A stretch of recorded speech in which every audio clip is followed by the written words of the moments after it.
Good afternoon, everyone. Welcome to the Southeastern States Pavement Preservation Partnership. My name is Sarah Tamayo. I'm the chair of the regional partnership, and I am also the staff asset management engineer at Arkansas DOT. Our partnership consists of 13 states in the region and Puerto Rico, as well as local agencies, consultants, academics, and industry support. Our states include Texas, Oklahoma, Arkansas, Louisiana, Alabama, Mississippi, Tennessee, Kentucky, West Virginia, North Carolina, South Carolina, Georgia, Florida, and Puerto Rico. The topics for today's webinar were taken from the agenda that the board put together for our regional face-to-face meeting. Our first speaker is Chris Lubbers. Chris Lubbers currently serves as our technical service sales and marketing development manager for Emulsions and Craton Polymers paving and roofing business located in Houston, Texas. He received his BS in chemical engineering from Ohio State and his master's in chemical engineering from the University of Notre Dame. Hello, everybody.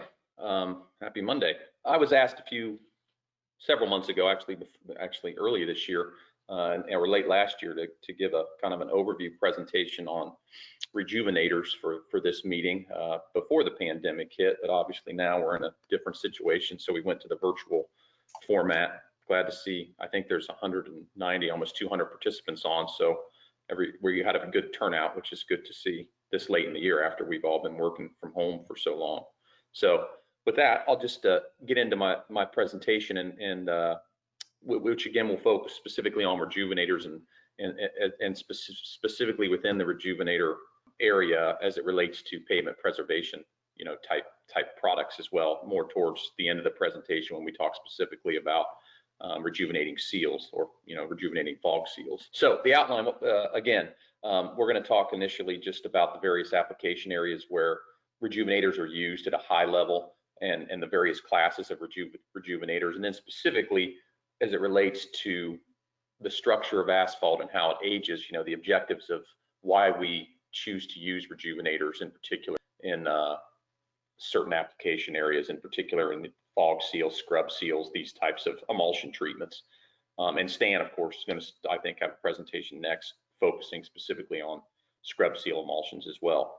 And then at the end, I just wanted to give kind of a brief, kind of where we're at in terms of how these types of products are being evaluated for in-field performance. And there's some ongoing, very current work, specifically at NCAT, sponsored by Mississippi and the Tennessee DOT, looking at specifically at several types of these rejuvenation systems for fog seal applications. Essentially, probably the biggest area, I mean, when you look at rejuvenators at a high level, the term comes up, in conjunction generally with recycling of asphalt. And on the hot mix side, that generally means when you're doing a mix design that contains a certain level of RAP, or in certain states, recycled asphalt shingles or RAS. And that's probably the single biggest area where rejuvenators are being used today, and where a lot of the research is focused. And there's a lot of work ongoing at the Asphalt Institute within NCHRP, and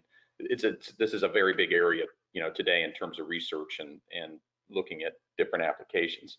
But in particular, if you look at recycling asphalt, you have on the hot mix side where literally you mill up the pavement or use the millings, for producing the new layer of the pavement that you're working in, which is usually the surface course. But in the case when we talk about emulsion seals, in particular rejuvenating fog seals or scrub seals, we're talking about applying the rejuvenator in the absence of milling, right? So you're trying to reinvigorate the asphalt in situ as it's on the road without milling it up.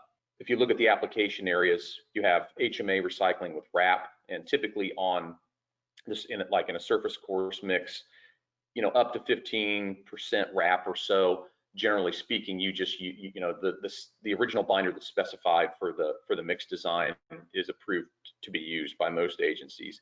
When you get to the intermediate levels of RAP, generally what happens is there will be a requirement that if you use more than a certain percentage of RAP, say in that 15 to 30% range, that you would grade dump the binder. Basically, you go to a little bit softer binder because you know you're getting oxidized or aged asphalt in the mixture from the binder that's, you know, associated with the wrap content, right?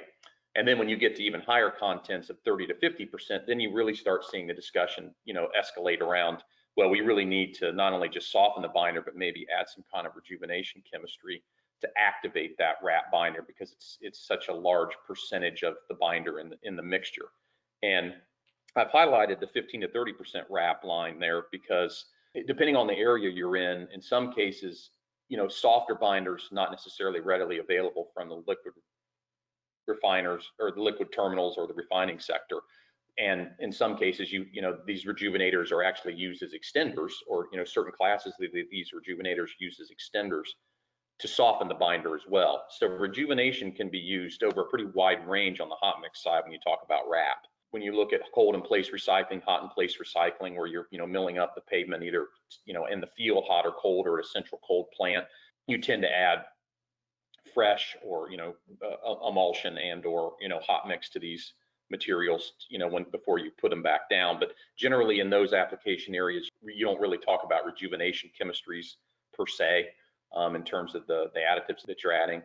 But then when we get again to the rejuvenating emulsion seal part, then there's a heavy emphasis on these types of rejuvenator chemistries, either in a fog seal, which can be asphalt or non-asphalt based, and in rejuvenating scrub seal emulsions, which typically tend to be asphalt based with rejuvenator added to the asphalt during the emulsification process. At a high level, there's basically two classes of rejuvenators that are out there on the market, you know, and at a broad-based level.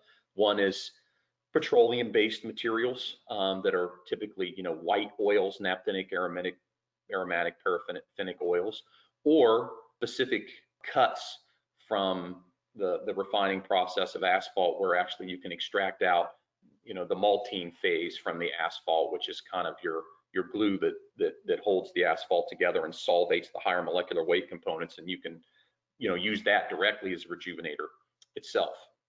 Then, you know, on the non-petroleum side, you have a number of different chemistries and products that have been introduced over the last several years that are broadly, I would broadly classify them as bio-based or natural products, if you will.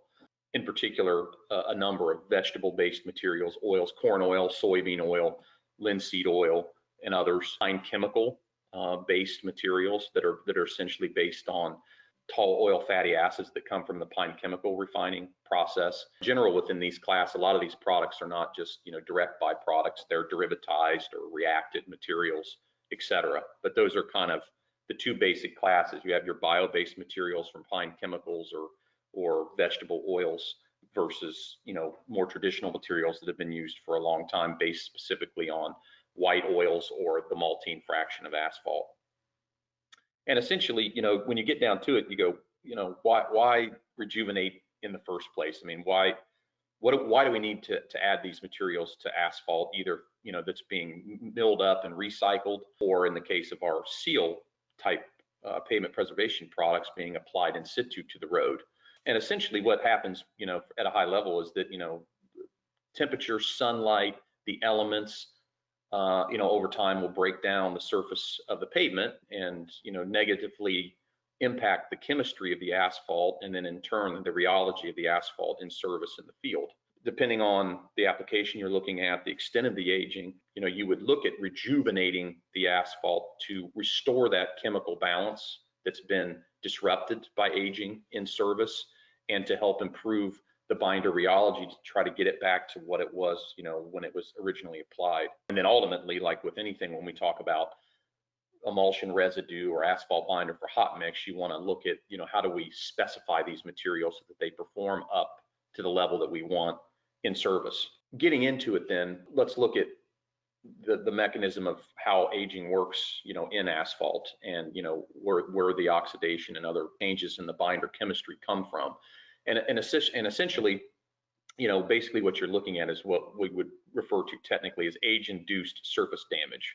And if you look at these pictures here in the slide, we have a raveled pavement on the left, and then kind of an alligator or you know, random surface cracking on the right. But essentially what happens is the binder becomes embrittled over time in service due to oxidation, thermal reactions, UV exposure, and exposure to the elements, etc., which causes the binder to not have the same ability to handle stresses in service. So as the binder becomes more brittle and less ductile over time, and you can see these types of failures in the field related to aging and cracking. If you look at it at a closer level, and say, okay, well, what really happened here? One of them, this model has been around for some time. It is, generally speaking, the most widely accepted model for how this, asphalt is structured, at a molecular level.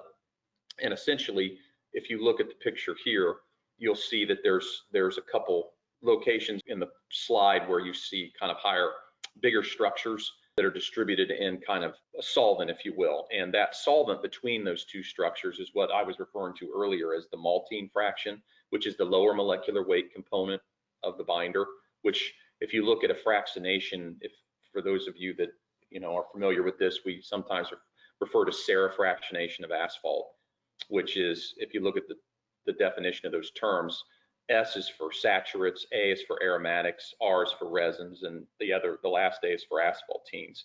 So essentially your maltines would be your saturates and your aromatics, which is basically the solvent for the asphaltenes, which are your resins and your asphaltenes generally are classed together as asphaltenes. And those asphaltene structures are then kind of emulsified in the whole asphalt phase by the saturates and the aromatics or the maltine fraction. The balance of those components is very critical to how the asphalt behaves, how it ages in service, etc. When we talk about asphalt, we use the term compatibility a lot, and compatibility can be described loosely as the state of dispersion between two dissimilar components. So if we look at an asphalt emulsion, then basically that would be an oil and water emulsion, where the oil and the water are dissimilar in their structure.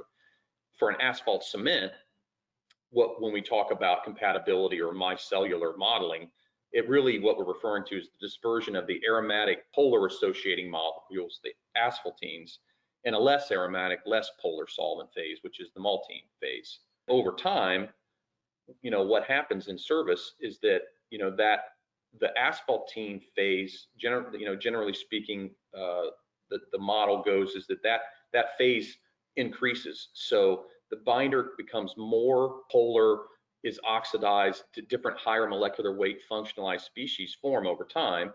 And then if you look at the left, you get a larger domains and a larger number of asphaltenes that form in service in the field. If you look to the right, then you see that you go from a single asphaltene agglomerate to these smaller agglomerates, and then over time you get these large clusters of asphaltenes, which affects the compatibility of the phases that are in the asphalt. It essentially destabilizes them, so you lose compatibility like we were talking about before.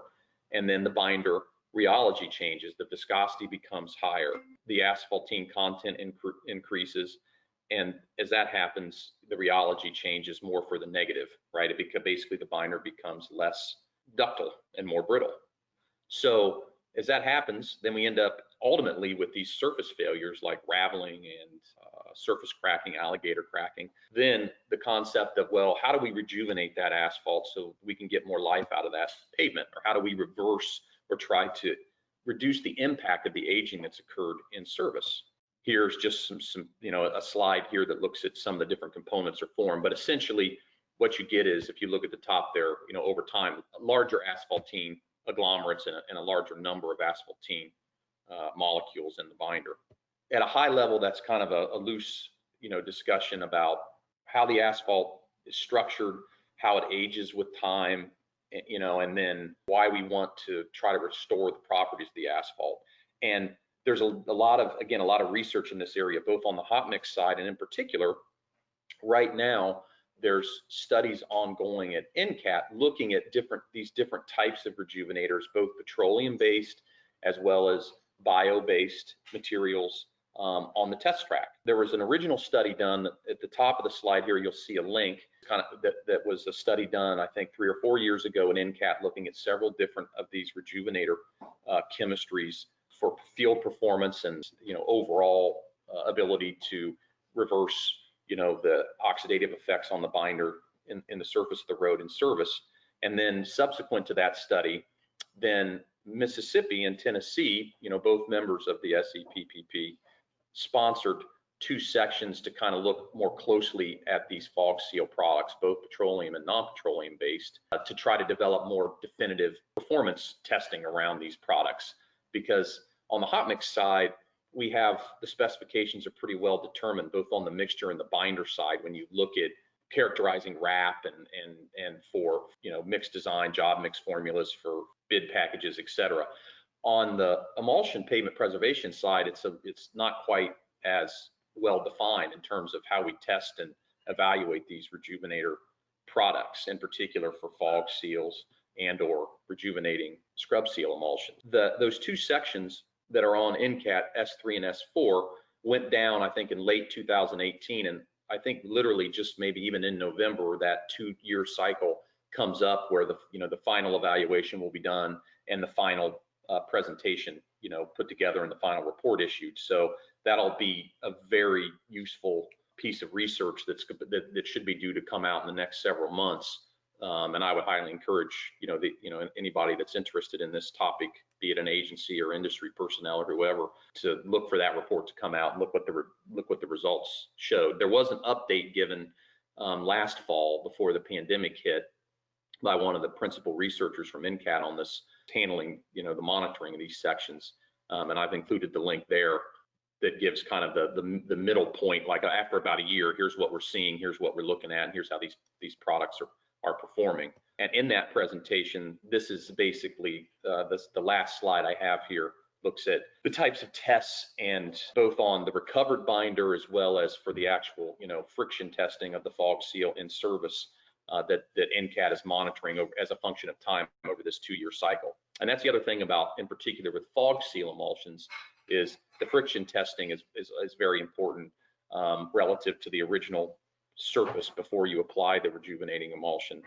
to the surface, because of obviously safety concerns. You have to have a certain friction number for the road to be safe. So in addition to reversing the aging characteristics of the asphalt and helping to rejuvenate the asphalt chemistry and rheology, if you will, there's also this other factor that you have to really pay attention to, which is the friction number. But you'll see, if you look at the bottom of the slide, researchers are looking at a number of different binder tests after recovery of these samples from the field. They're actually going down and taking samples about 9 millimeters or 3/8 of an inch deep over time, and then extracting the binder, and then looking at things like modulus, viscosity, critical cracking temperature, etc. And then hopefully when this is, when the study is done, there'll be a correlation between the actual field performance of these fog seals and then some kind of testing we can look at on the front end, to help characterize what types of rejuvenators work well and which ones are not working maybe so well. Again, this is very current research. It's ongoing. It's that should be coming out very soon. That'll be very relevant to the discussions around these types of rejuvenators and how they work in pavement preservation treatments. With that, I'll finish up, and I think Stan will kind of continue this discussion, at least to some extent, talking about scrub seal emulsions, which also tend to have rejuvenator chemistry included as well. Thank you. The preceding was produced by the National Center for Pavement Preservation. More information can be found on the web at pavementpreservation.org.